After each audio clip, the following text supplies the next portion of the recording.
So this is the personified representation. So Mother Nature, Father Culture, and the individual. Okay, so now imagine that that's sort of your primary, as a primate who's striving towards linguistic representation, that's kind of what you've got to work with. As far as you're concerned, that's the primal structure of the cosmos. So there's you, that's the individual, there's your mother and nature, there's your father and culture, and wherever you are, that's what there is, and that's what you've got to work with to begin with. Okay, now, you know evolution is a conservative process, and so what that means is that it's not a radical renovator.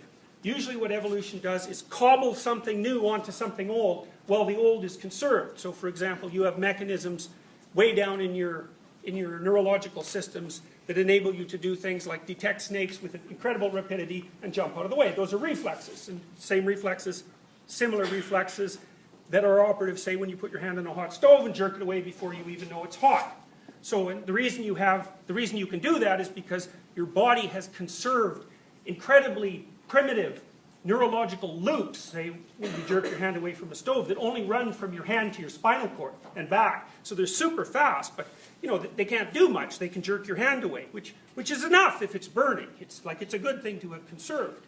So human beings, as they evolved cognitively, started out with this social cognitive architecture that they interpreted the world through. And you can see why this would be, partly because, well, we do live in an intensely social environment. There's always been mothers, there's always been fathers, and then you add to that the human fact that we have this unbelievably long developmental period where we're fundamentally incapable of taking care of ourselves, right? So, you know, when something like a moose calf is born, it's like 3 minutes later it's wandering around, and if a wolf shows up, it can run beside its mother. It's like a human baby just lays there for like a year, you know.